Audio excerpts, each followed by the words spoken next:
Maybe the best podcast. Maybe the best podcast. Maybe the best podcast. Yo, we taking off. We taking off. That's the one. Oh, man. Maybe the best podcast. I had a little cough. Yo, welcome to Maybe the Best Podcast, or welcome back. Welcome back to Maybe the Best Podcast, Season 2, Episode 7. Y'all.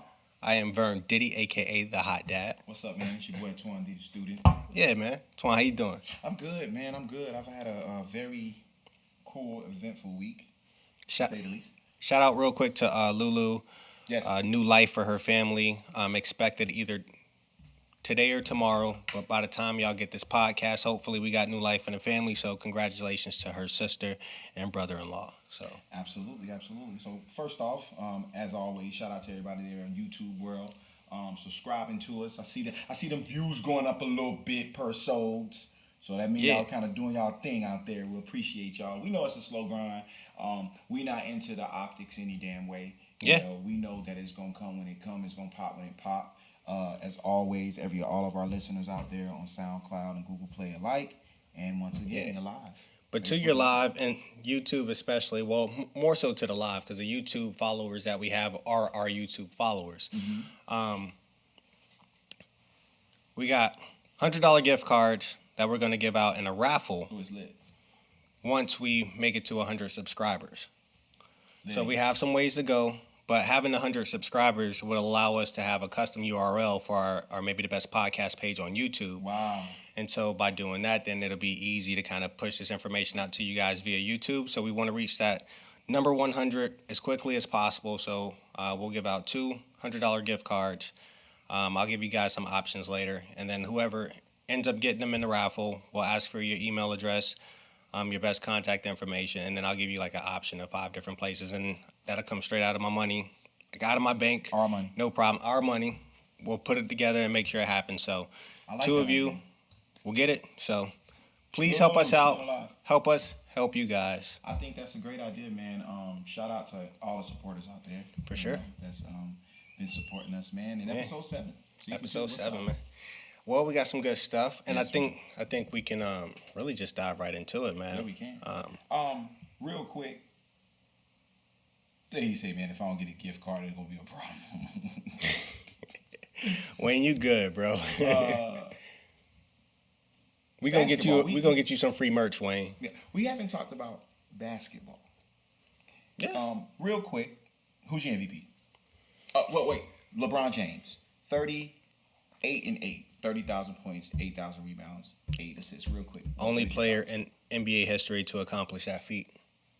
I think it's pretty dope. But I was actually watching a video earlier today where Vince Carter was breaking down the difference in the game that he's played in over the 20 years of him being in the NBA and some of the differences. Mm-hmm. He touched on illegal defenses and clogged lanes versus the open flow of the way that the league is playing now, and how you have guys that can play 2 through 5 or 1 through 4, 6'10", 7 feet tall point guards that have the skills that could be a power forward or a point guard, So when I look at the numbers that LeBron has put up in this time frame over 13, 14 seasons in the NBA, 15 seasons in the NBA, a lot of that was hard earned. LeBron works hard. LeBron is one of the most incredible physical specimens in sports, period. I agree. But especially in basketball. But with the league changes and the way the game has been played in the NBA during his tenure, I look at those numbers and say, all right, cool. It's kind of like Wilt Chamberlain scoring 100 points. Really? It'll never be done again, but it happened in a time where... Remember now, he came in 03, so the league was still kind of like old school. Right, but it's made some adjustments. I think if you plug certain players, Michael Jordan, Scottie Pippen... Scottie definitely was shining. Yeah, Scottie was shining, those guys will man. put up, comparable numbers if they played the same level of competition with the same type of rules that LeBron played.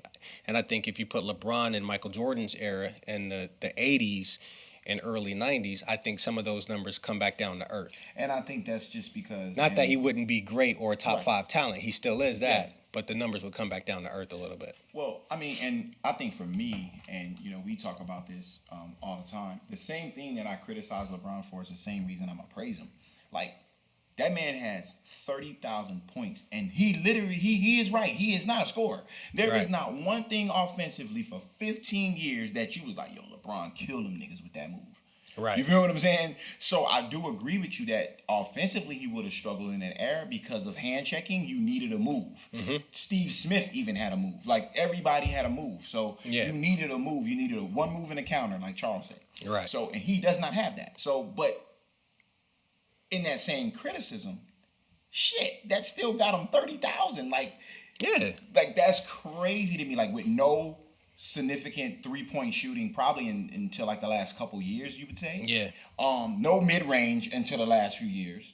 No post-game to the last few. Like, everything, and Wayne always says this, the difference between Mike and Kobe and everybody else is not what they got from the 3-point line, but everything they got in the middle. Yeah. You For feel sure. me? And so for him to not have a mid-range like that, like 30,000, now obviously a lot of that is just him solely being the guy. Right. You know what I mean? So, never having really a legit 20-point score consistently like that. Right. Plays a part. Yes, it does. But to not have one offensive move and to have 30,000, I think is impressive. Now, it's the 8,000 rebounds specifically that I don't think would be there. I'm going to tell you this. Because you're not going down in the land of the 7-foot giants that roamed in the 90s. Agreed. Now I'll tell you this. Or the people that punched you and threw you to the ground in the 80s. This is, to me, the prime example of what LeBron will go down as, which is the best all-around basketball player ever. For now. Until the next group comes out and we see something else. Until Ben Simmons get to where he gets yeah, because you see these guys every 15 years. How ironic Ben Simmons comes in 15 years later. LeBron James is a once-in-a-lifetime type of talent. You know who else was a once-in-a-lifetime type of talent that just didn't... Injuries kind of slowed him down. And we can name a couple players. Grant Hill, Penny Hardaway. Yeah. But Amari Stoudemire. Amari Stoudemire, like, if you go back and watch some of his game, you're like, man, if this guy would have... if we would have graduated high school a few years later, my goodness. Like, Amari would destroy this league right now. And he could handle the ball a little bit. The pick and roll. Yeah, they started that shit. He was one of the early stretch fours, but he was still a powerful four. You know, so Amari was a monster. So we had to get our little basketball. He just hate gay people. But all right, man. So hot topic for the last week and a half, couple weeks. Yeah, has been Monique and her Netflix fallout. Charlamagne gave her dunk the other day, which led to her going to the Breakfast Club. Yeah, Charlamagne gave her donkey of the day.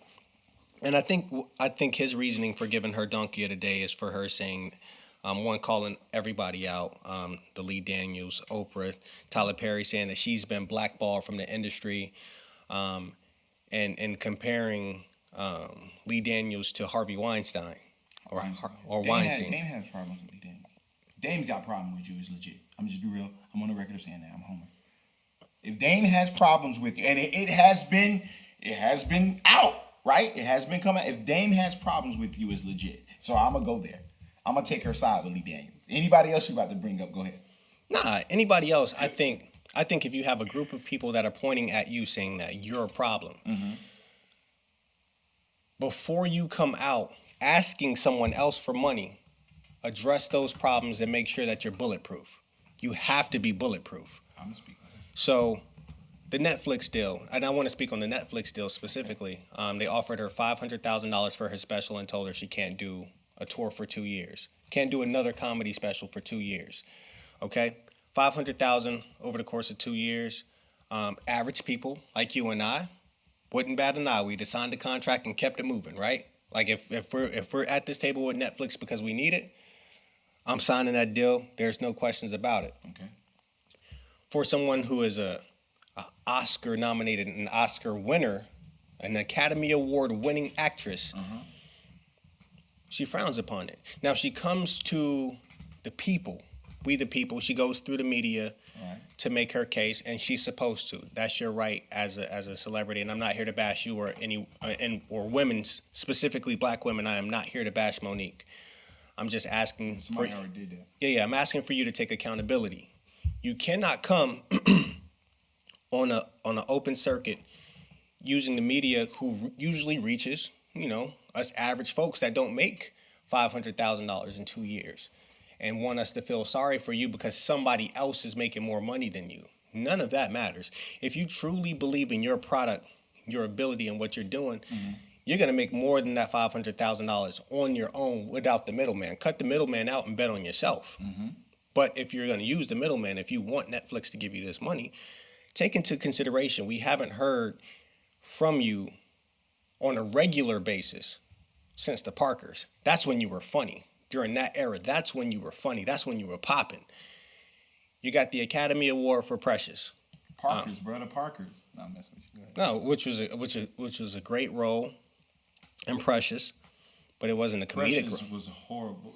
Who said that? Somebody was like, it was somebody on their platform, but he said Precious was a horrible movie. I agree. It wasn't a horrible movie in regards to the actual screenplay. It was horrible, and man, that's a terrible story. No one should have to go through that. You don't want to watch that shit. Shit's painful. But the acting, the directing, the script of the movie was well put out. It was well received. You won an award, but it wasn't a comedic role. So you don't get to lean on that and ask for leverage. When you have leverage in a situation, going back to her husband saying that they told them that there was no room for negotiation, so they didn't have a counter offer. If there's no room for negotiation, as someone tried to argue with me about, these white people don't let black women have negotiation power. No, there's no such thing as someone giving you negotiation power. You either have negotiation power or you do not. If I walk into a situation right now and I walk into Def Jam and I say I want $5 million for my album that I'm about to drop. I got no streams on YouTube. I don't have millions of streams. I don't have millions of followers on IG. Right. I have no leverage. Right. But if I walk into that situation with 5 million followers, I drop the mixtape that got 50,000 downloads on that piff, I created leverage. So if you tell me all we can offer is 500,000, I can get up and walk away. That's negotiation power. If they were allowing you to walk away, you have no negotiation power. That is your problem to fix. Get on top of that or bet on yourself. I say bet on yourself because those people that are chirping and saying, you know what, fuck that, Monique, you right, then they should support you. So put your product out, watch the money follow. That 500,000 you'll laugh at because you'll make millions on the back end. Feel you. Now, I saw the Breakfast Club special. Now, I'm gonna be real with you. You hate Charlamagne. No, I don't hate Charlamagne. All right, I just think that Charlamagne is just not what everybody thinks Charlamagne is. Whatever. I respect what he's been grinding on with his social consciousness, though. Right. I won't never take that away from the brother.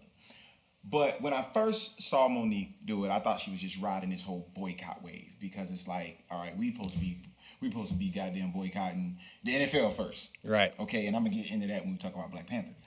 So I'm thinking, I'm thinking like, yo, all right, wait a minute, I ain't going there. Whatever, Monique. Yeah. But then I seen the Breakfast Club interview, and she was, very articulate. One, when she called Charlamagne out and said, "Why did you give your sister Donkey of the Day?" Explain it. Right. It took him 3 times for her to ask that question for him to explain it. That's one. 2, the $500,000 is true, but as her husband stated, why would we take? And he said the problem was not the 500,000. The problem was that we could not do shows for 2 years. He said, now in 2 years, the estimated money would have been $2.5 million if we do shows ourselves. Okay. So he said, Netflix came and said, you know what?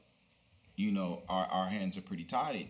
That's when, again, this is according to her husband / manager. Right. They said, okay, well, we would love to do a deal, with you.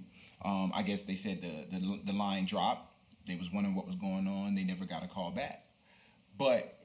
And you got to see the interview because it is a very insightful interview because she made some good points. I still don't agree, but she did make some good points. Now, my whole thing is what it's always been. Which is this. Do the shit yourself. See, the problem is after this press run, now you got what you said. Right. And you go out, do a Martin type of run tell that, and you put your truth out, and I guarantee you that shit'll go. Hell yeah. You know what I'm saying? And so this is the problem, right? We always want to run to their platform. You know one thing Monique said that I did not agree with? She says, when they said, well, why don't you just do it on your own? She said, well, the problem is we always had to go somewhere else. You got Revolt. You got Tidal platform. You got platforms where brothers run these platforms. Mm-hmm. Okay? The problem is we don't want to go to these platforms to help our brothers out. Mm-hmm. We don't want to go to Revolt. We don't want to go to Tidal. I pay my Tidal faithfully every month. I don't care what nobody say. Tory Lane's dropping at 12. I know it is. Anyways. You know, like you mentioned, and I think I'll go back and I'll point to The Dream first. He say I'm waiting on the next season of Ozark. Fuck that. Yeah. Shout out to D-Rug, man. We got to have you on here for a comedy special, bro. Yeah. Shout out to my dude, man. Stand-up comedy. D-Rug, man. Y'all go check him out. He actually got physical tickets. So don't just be liking his shit on Facebook. Physically go and support this man. Yeah.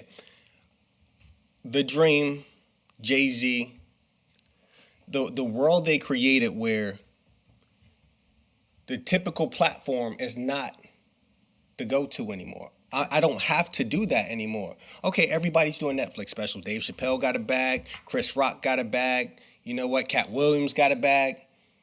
Fuck it, I deserve a bag too. Okay, well, cool. Mm-hmm. But if this is what they're offering, why not give BET another run? BET helped you become famous. Give them a special. Go and get, like, this is unconventional thinking. That's what I'm saying. But if you give something exclusive to someone, people are gonna go check for it. Right. And it's just different. It's a different type of bag at that point because Netflix know that. You know, the $50 million or whatever they ended up giving Dave Chappelle, they easily made $200 million off of it. Yeah. That 50 was a drop in the bucket for them. And I'm gonna be real with the people on the platform.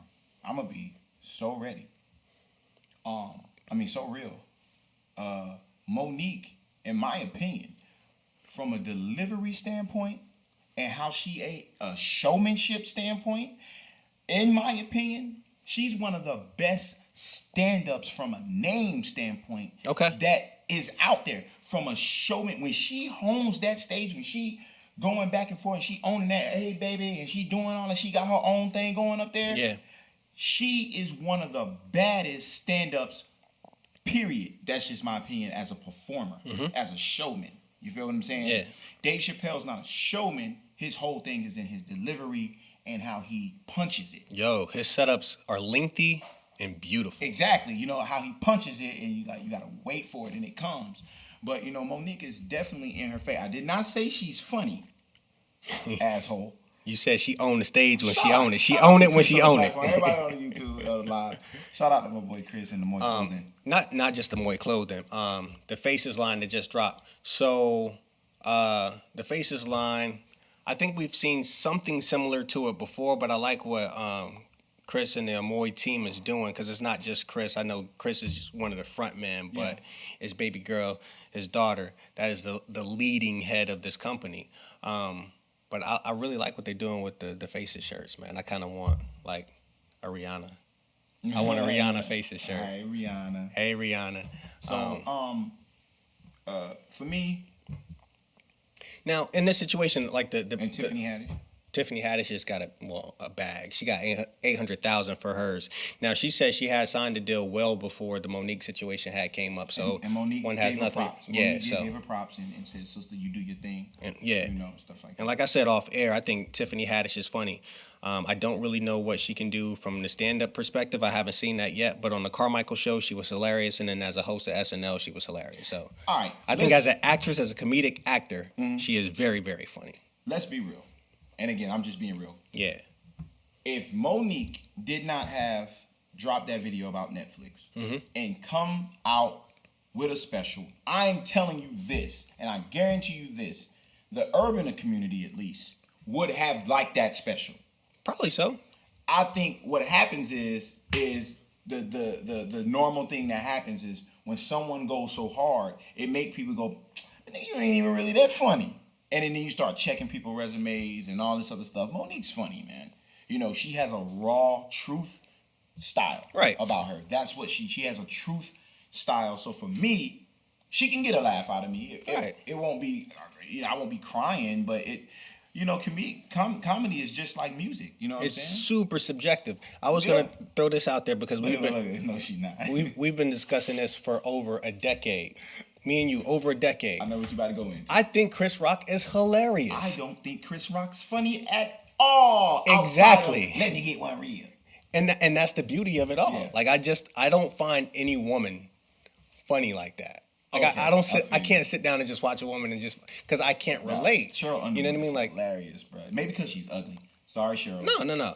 To me, comedy has to be relatable, and it's easier for me to relate to men problems, especially black men problems. Okay. You know, that's part of the reason I like political comedy. That's something that I'm into, whereas you like a different type of comedy, and like I'm not that the comedy that you like is not funny. I like the it's urban, funny. It's still funny. household type of comedy, like, you know what I'm saying? Like, yeah, that's some nigga comedy. Speaking of which, Martin Lawrence is going on tour. It's Martin called it's called the Lit as Fuck tour. Lit as fuck. Shit. So Martin Lawrence is coming to Orlando. So I'm gonna make sure that we get tickets for that. How much time we got left for this section? Hey, so real quick, when we have situations like this, what is our responsibility as wokish? I say that's Marlon Wayne's special. As wokish young men in this time where we are very, very self-aware of ourselves, and then we're aware of the climate of the world, and we're trying to be better people within our community, and for people that look like us. What are we supposed to do? Because I felt like, you know, when I got out and I made my piece on the situation as I was commenting on some topics on the Monique situation, like people felt like I was also bashing black women, and I'm like, nah, I'm not. That's that feminist shit. It wasn't that. It's these dudes now that are saying like, so you just one of these other niggas that need a reason to bash black women, and I'm like, bro, like raised by my mother, grandmother's older sister, women are the most important thing to me. One, and then black women especially. Played a very significant role in my life. I don't have to, like, because I have the relationship I have with black women, I can be open and honest about black women too. And so, like, I don't know how I'm supposed to feel. Like, should we just back everything because we black? Because I am one of those people that say, you know, when Issa Rae had mentioned it, I want to say, was it the Golden Globes? They said, who are you rooting for? She said, everybody black. I'm one of those people. Yeah. Like, who you want to win? If it's a subjective category, the black person. Right. I don't give a fuck how you feel about it. I mean, I want to go for the black person. I've always said I'm culturally biased. I think everybody should be. Yeah. Now, this is the thing with that is I just think it's up to research. Marlon Wayans ain't weak, bro. See. It's up to research, bro. It's like, okay, one, how do you feel about that person? Is that person credible enough, in your opinion? Yeah. To do that. But I think like I said, Monique made some great points. Charlamagne said he called her donkey of the day because she was using something that she was personally going through. Yeah. But Wanda Sykes was just rated top 100 comedians, period. And she is. And she got offered $250. Shonda Rhimes, okay, who kills ABC's ratings, came out, and this is her word. She said, brother, did you not hear when Shonda Rhimes came out and said, pay us equally? So when you say that it's only a me thing, it's your lack of knowledge of the business. And like I said, she was on his ass and she made great points. It doesn't mean I agree with her. Right. But she did make great points, which is there is more than one person saying this. Okay? And if we want to go and say, well, what have you done for me lately? Well, scandal ain't the phenomenon that it was 2 years ago. How did I get away with murder ain't the phenomenon that it was 2 years ago. Wanda Sykes ain't did anything on Comedy Central that I know of. So if we're going to go there, right, because, you know, you're dealing with, you know, people say, well, show your work and all these people with this. First off, that show your work shit is so whack. All right? Yeah. Because in the entertainment business, you are always able to get a bag as long as you have good relationships. Yeah. So if we want to talk about her relationships, that is the problem, right? Because as she expressed with that situation, I'm only a bully to the intimidated. I seen a sister on set get a check thrown at her. No, I'ma check that. But they only tell you Monique was rah rah rah rah rah. So I've been in situations like that, bro, where you the passionate, you the conduit because you don't give a damn and you don't take no shit, and you take up for people that may take shit. Okay. And can so see that. what happens is you get this stigma of, man, Antoine hard to work with. Antoine is convincing people to do this and swaying people to do this. And all you really are is a voice of the people, and to say, yo, you're not going to talk to me like that. Right. You know what I'm saying? And so you get that mad black woman, mammy, she heavy set, you know what I'm saying? That mad black mammy stigma on you, and it's like, fuck that. So it is two sides to every story, and the truth is in the middle. Yeah, I was gonna say, like Chris said, man, it's two sides to every story. So sometimes it's better for us to say, you know what, let's reserve judgment right now. Mm-hmm. Let's get all the facts out on the table and make a decision from that point. Mm-hmm. You know, I'll take my stance from that point. But we should be going and saying, you know what, we're gonna go to title. See, what I don't agree, and I'm sorry, what I don't agree with the Netflix ask to ban Netflix is you're not pushing our dollar to the next man. Yeah. Right? All right, let me touch that. Dame said he told Steve Stout, if I'm right, pass the plug. Yeah. If I was right all these years about independence, pass the plug. Because when I did it, I didn't do it for that. Yeah. So don't tell me I'm right after you making all this money and not passing the plug. You feel me? Yeah. So as we wrap up, as you just touched on, if you're gonna tell us to boycott Netflix, you got to have a legitimate fallback for us because we still want to be entertained. I'm not talking about me specifically. I use somebody else's Netflix account. It's neither here nor there. But it came like when that whole H&M thing came up. Okay, go ahead, boycott H&M. But nobody pushed anybody to anything else. Yeah, if you're gonna take those millions and hundreds of millions of dollars from H&M and then go give it to Express, well then did you do anything at all? I don't think you did. Now, as black people, we really have to come up. Fuck it, we don't have to come up with anything. There's a lot of black businesses out there that are catering or wanting to cater to our needs. So we really have to go on WeBuyBlack.com, identify some of these companies, and start giving our dollars there. If you truly want to boycott, it's not about withholding your money from this company and giving it to someone else. It's funneling that money back through our community so that we have more options at a more efficient and cost-efficient way. Mm-hmm. Like, we can't keep giving our money to the Waltons, period. We need to have our own black version of Walmart. It is what it is. I agree. So, we out. We'll be right back with part 2. We got some more hot topics, and then we'll do maybe the best of the week. Maybe the best. All right. Peace.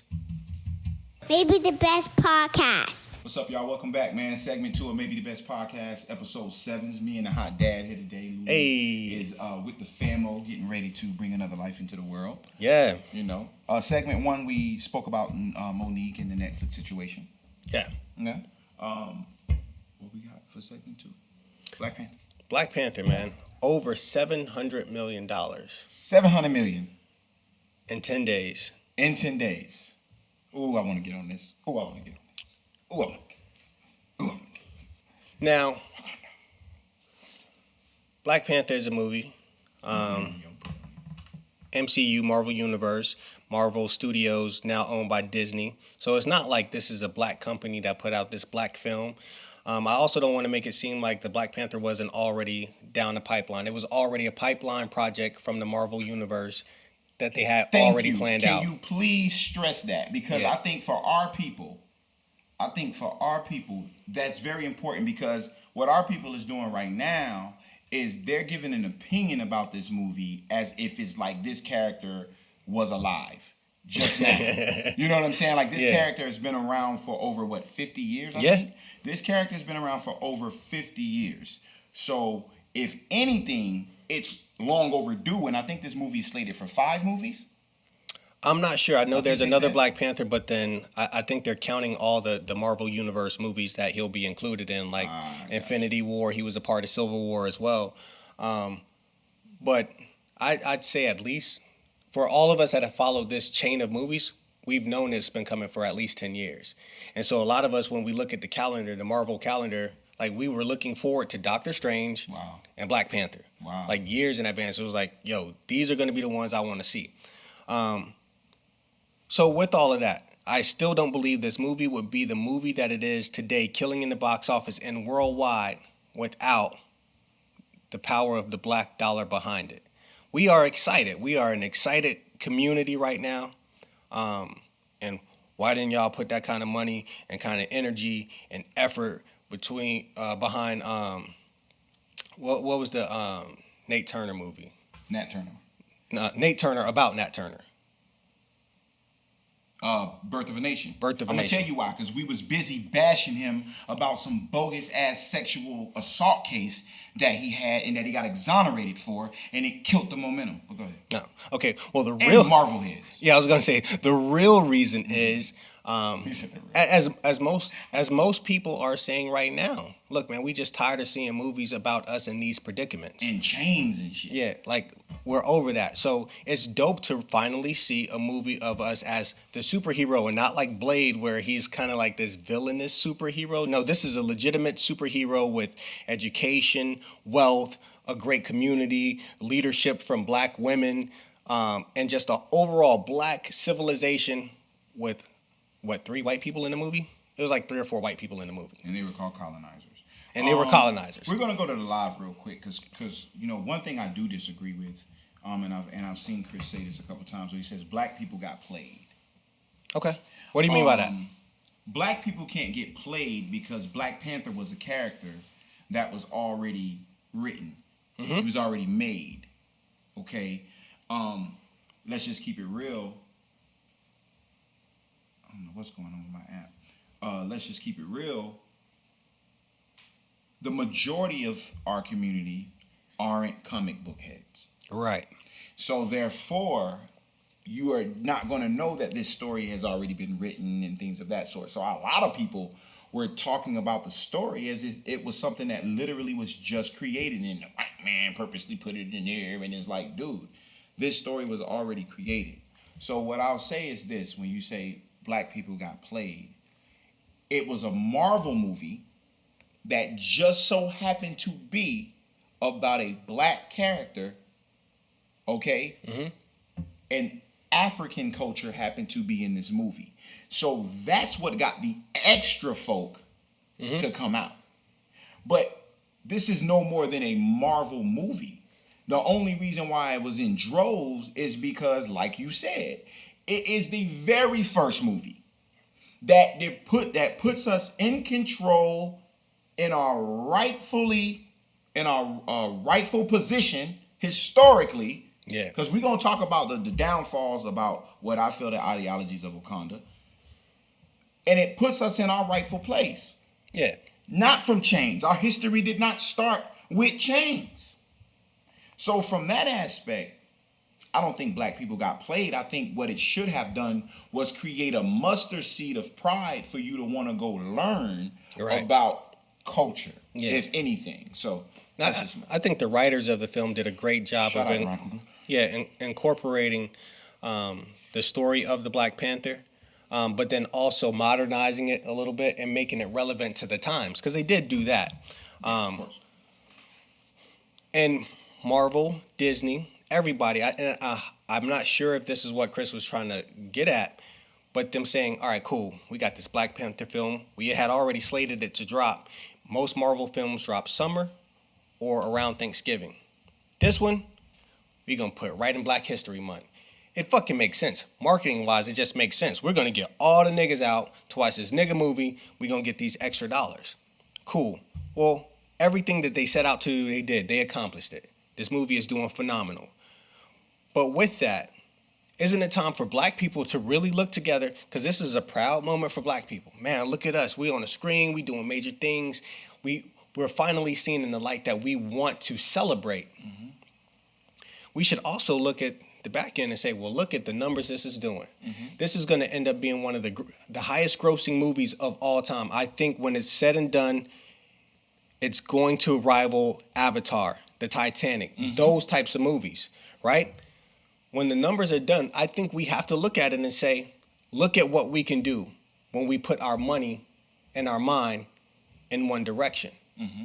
And then from that point, from that moment moving forward, fuck it, there's nothing we can't do. Shouldn't we start saying, okay, fuck, the way we push Black Panther, because other people contributed. Black Panther is doing well, not just because of Black people. I think Black Panther was solely pushed by Black folk. But it's especially Yeah. doing well because of Black people. Understand what Black power means. We talk Black power. We talk about being enlightened, being woke, being educated. Sometimes education is really simple. 1 + 1 is 2. We know what they respect is that mighty dollar. We know when money talk, crackers move. Shit moves. They'll move a mountain to make sure they get that money in their pocket. So flex that muscle. Let's stop trying to be so intellectually great. And I'm not saying don't be intellectually great. Continue to do that. But let's not get too stuck in our own brains and being like a Dr. Umar. Like a Dr. Umar where he's such an eloquent guy and he speaks so well. He speaks so well that you just turn everybody off because what are you actually doing? Money talks, bullshit walks. Okay? Let's start putting our money where our mouth is. We see what we can do. We can make a movie pushed by a white-based company, #1 in the world, 2-3 weeks in a row, and it will continue to be #1 until Infinity War or another great movie comes. Okay? Okay. That's what we're gonna do. Put your money where your mouth is. Going back to the H&M conversation. We don't have to rely on H&M or anything else. Look what our money can do. We can create anything. Nipsey Hussle touched on the impact of Tidal. Jay-Z has a clean pipeline where he owns his masters.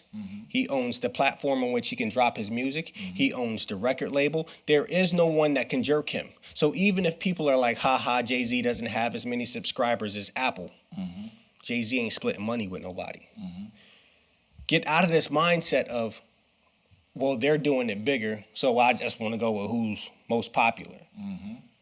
Get into that mindset where, if money leaves from this place and comes straight to my pocket, there's a streamline. The shortest distance or the quickest distance between 2 points is a straight line. Cut out the middleman. We can make that happen.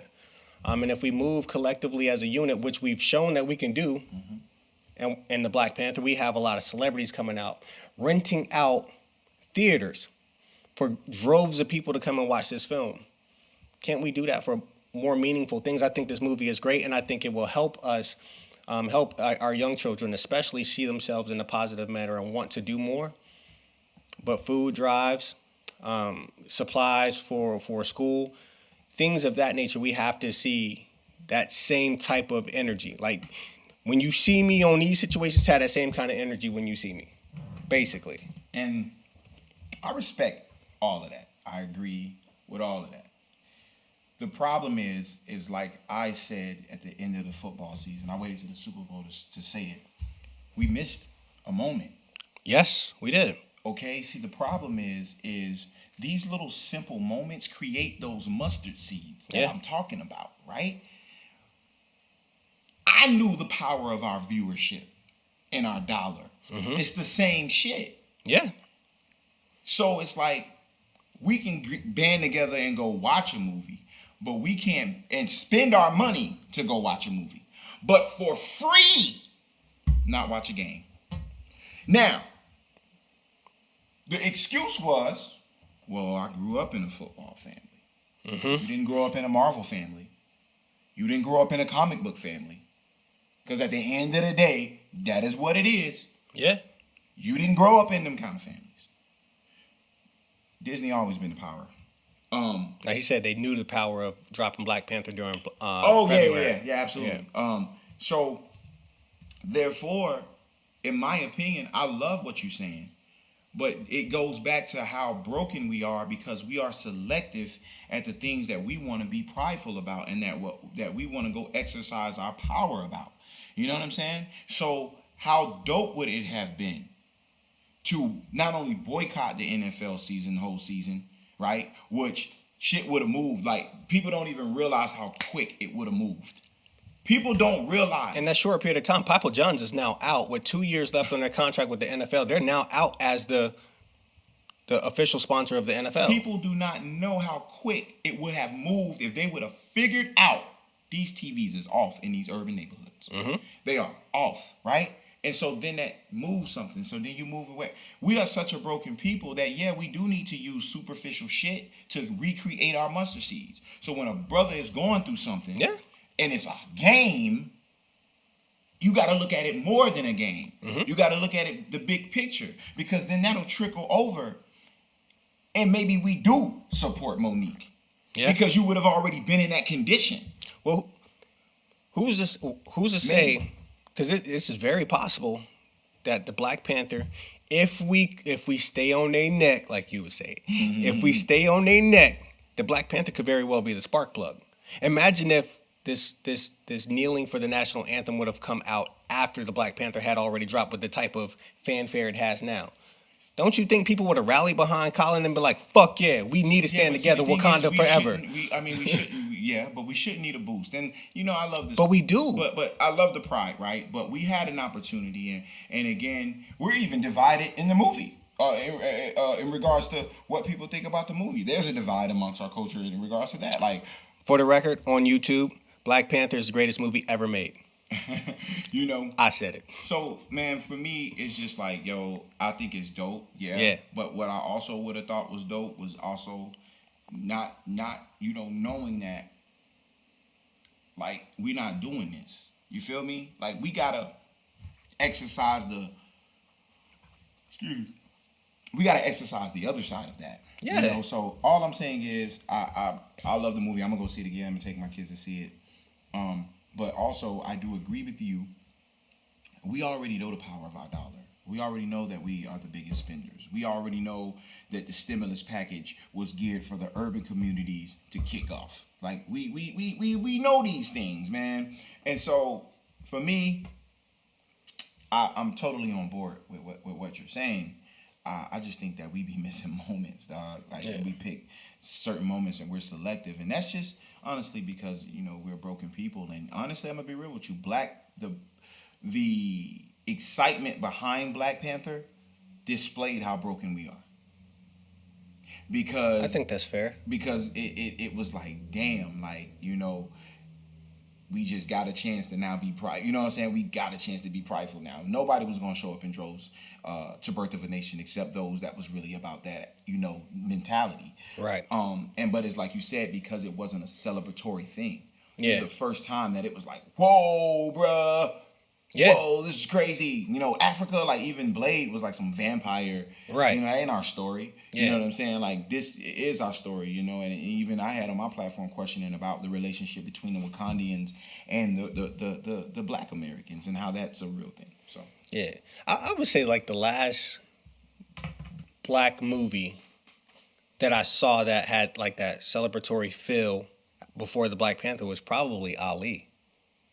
Like, Ali was the last one because I think Ali is a great Black American hero that represent us in a way that we still are trying to catch up. We're still trying to play catch up and standing up for what you believe in, regardless of, the ramifications of it. Colin Kaepernick just did it, and we saw how that panned out. The man lost his career. But that's something that Ali would have done because he did do it. You know what I mean?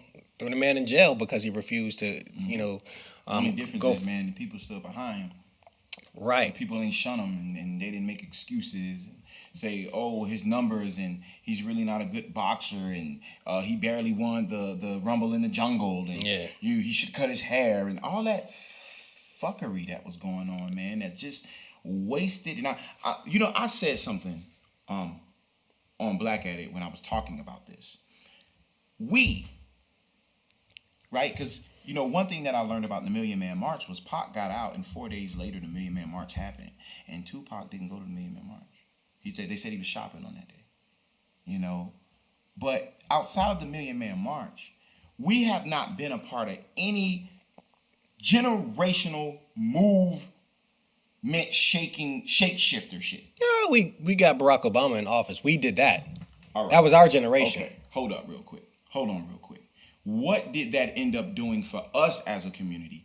And I'm not gonna get on no BZ. That's not what I'm gonna do. Yeah. Also, what did Chris Rock say? Bush was so bad that they gave us Obama. You know, it's just like Deep Impact. The president black when some shit about to get fucked up. You know what I'm saying? Some shit fucked up. We want to give the man the office now because some shit fucked up. Like we right off of the depression, the greatest depression of our lifetime. Here you go, brother. We just gonna give you that. You know what I'm saying? Shit up. Come on. I think what could potentially happen. So we've never been a part of anything that's I can tell my grandkids and say, yo. Well, no, you still can, though, but we shook it up. You can still tell your grandkids that, you know, because of our generation, we were able to elect the first black president, and hopefully it'll mean something down the line. It's one of those things where when Michael Jordan, let me not use Michael Jordan. What LeBron is doing now, I think LeBron is a perfect example. We look at LeBron, and a lot of us will sit here and nitpick LeBron. I remember telling you this maybe 5 years ago. Mm-hmm.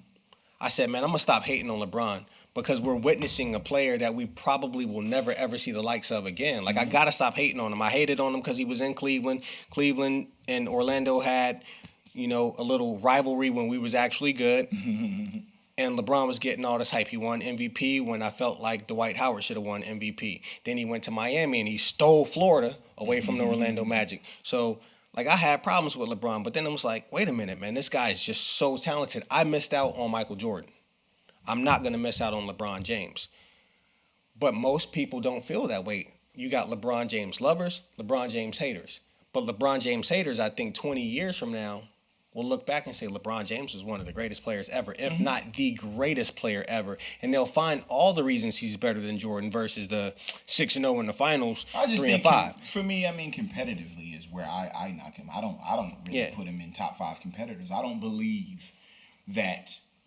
The last 2 seasons why I picked Cleveland over Golden State was because of number 2, and it didn't have a 3 behind it. Yeah, but what I'm saying is ultimately we could look back and say, damn, we didn't see it immediately, but Obama being in office the 8 years that he did created, you know, had a 5-year-old at the time that witnessed Obama in office say, damn, when I become president, I'm going to do it so much better and do this. And that could have all been spawned by Barack Obama's presidency. Like Tupac said, it might not be me. I might not change the world, but I guarantee I spark the mind of the person that will. You know what I mean? So I think we still have a say in what happens next. You know what I mean? We do.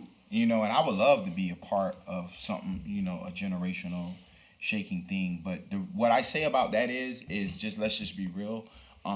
There were other people that did not look like us that was involved in that accomplishment as well. And they always will be. Absolutely. But what I'm saying is, in leading the boycott of the buses, like, white people had to be involved. But in leading the pack, right? Right. In leading the pack is what I'm saying. Okay. I think the NFL boycott would have been an even bigger thing, because now you shaking up corporations. You talking about the money. You understand what I'm saying? Yeah. There's so many political underlying and undertones that you can pick and nitpick about Barack Obama being in the presidency. And then the result of the black community, I mean, at that point, you kind of got to dispel that when you go back to, per se, a 70s, you know, when you had the hippie movement and the Black Panther movement and things like that. And then you go in the 60s with the civil rights movement. Right. You know, and so, again, even the 90s, you know, with the Million Man March, and like, that was a big thing for them. Like, people that was a part of that for them. So it's like, I would love to be a part of something that is for our generation to say, this is what we shook up. And I don't know if that is because one of our last leaders died and, you know, that didn't happen, but it's not there anymore. I don't think any generation benefited from their efforts, though. I don't think any single generation benefited from their efforts. Martin Luther King and his generation didn't get the benefit from all that they did. We're probably the first generation that get the benefit from that 30 years later. But that's 50 years later, but rather. See, that's what it's about, right? So it's time validates the real. Right. So it doesn't, right? So we're not validating what they went through in the civil rights movement because we allowed ourselves to take certain shit that they did not take. Right, but we really did take it a step further. You know what I mean? I think you're so hard on yourself, and you have the traditional thought process of great leaders. Sometimes we beat ourselves up. Sometimes we're our harshest critics. But we did elect the first black president. There are more leaders that look like us in the world, even if it's in sports and non-political roles. You don't think progressively? I don't think we're stagnant. I heard a stat. It said that the black man is making less money than he was in 2000. And I don't want to be inaccurate, but I'm gonna look it up. But that it's a stat. It's stats like that, right? Like and I seen your question with all the leverage or whatever the case may be. Why is it that the black man is making less dollar in 2018 than he did in X year? How does that? That's regressive, man. Yeah, and those are some things that we still do need to address. I'm not going to say that we're so ahead of the previous generations that we can just sit back on our successes. I'll tell you we have to keep going. I'll tell you this. We did miss a moment, and it was before the NFL boycott. It was after Barack Obama got elected. We as a people should have put those demands in front. So that is what I was talking about in regards to because what we did was say, whoo, that's enough. But okay, even then, Bill Clinton's legacy grew once he left the office. It was, well, look at where the economy was during his time. We can already look at that and say, well, look what the economy did. We recovered from one of the greatest recessions ever during Barack Obama's tenure. And look at what Donald Trump is undoing. A lot of the policy that came under Barack's regime, as Donald Trump undoes them, we're looking at him and saying, oh, goddamn, I didn't realize that was put in place and we needed that. This fucking idiot is undoing it. You know what I mean? Time does validate things. And I think probably less than 5 years from now, we'll look back and say, God damn, Barack Obama's run was great. We wanted more, and we wish we would have pushed for more, but we can't undervalue what he actually did accomplish. And I think it's hard for us to see it right now. Yeah, I mean, I'm not undervaluing it. I would never not see what Barack Obama contributed from a totality standpoint. Okay. But you're talking for our community specifically. specifically. I don't think there would be an epiphany. You know what I'm saying? Okay. Like, I don't think it'll be an epiphany like, man, that ended up affecting us. Unless, of course, Javon, Jalea, Jordan, or Carter say, man, when I grew up, my dad told me that, and I saw there was a person that led the country, the free world, that looked exactly like me. So I never grew up believing that, in Michael Jordan's words, the ceiling is the roof. Like, I always felt like if the sky's the limit for you, well, I'm Elon Musk and I'm going way past the sky. Mm-hmm. You know what I mean? And so I did this, and now that has helped our people move forward because of what I saw. And so I think the possibilities are endless, but I do think that we as black people should be more progressed, further than where we are, just with the way we spend money today. We should just be way better. But we are running out of time. Maybe the best of the week. Do you have a maybe the best of the week? Maybe best of the week.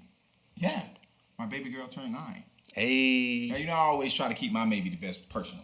Yeah. So shout out to Jordan, man. She's so dope. She won. She placed 3rd in a 5K run. I saw that, man. Who was number 1 though? Who finished first? My little man was finished first in the district and in his school. Okay. Man, shout out to big fat man Javon. He ain't fat, man. He ain't fat at all, man. He's skinny. Shout out to my guy.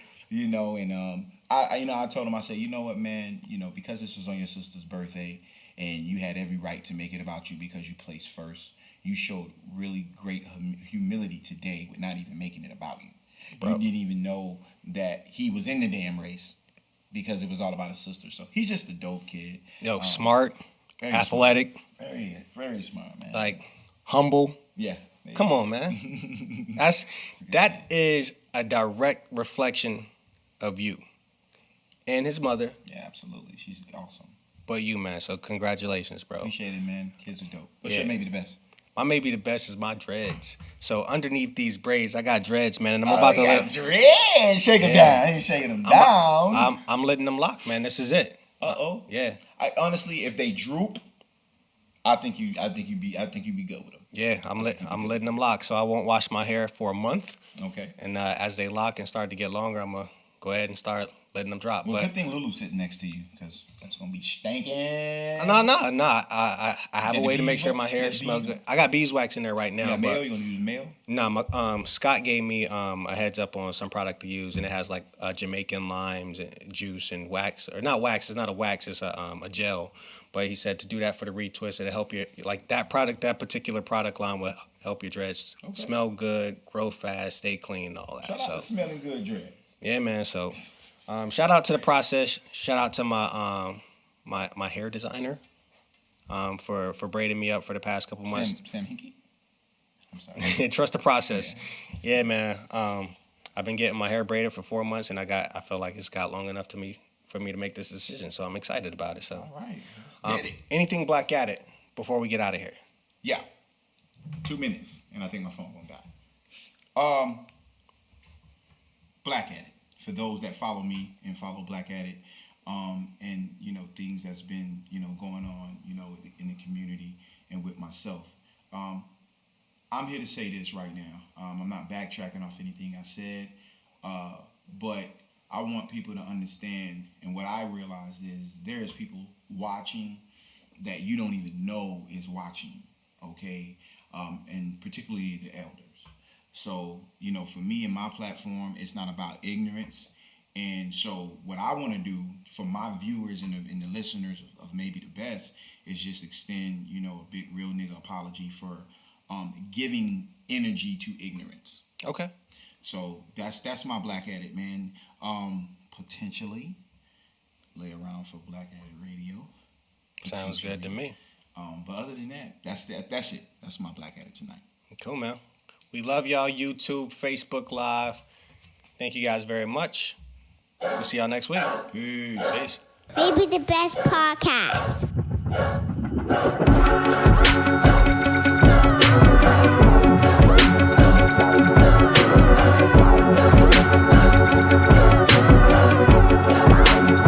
When I was young, I always wanted to be famous. I'd fuck 200,000 bitches on a sleigh bed.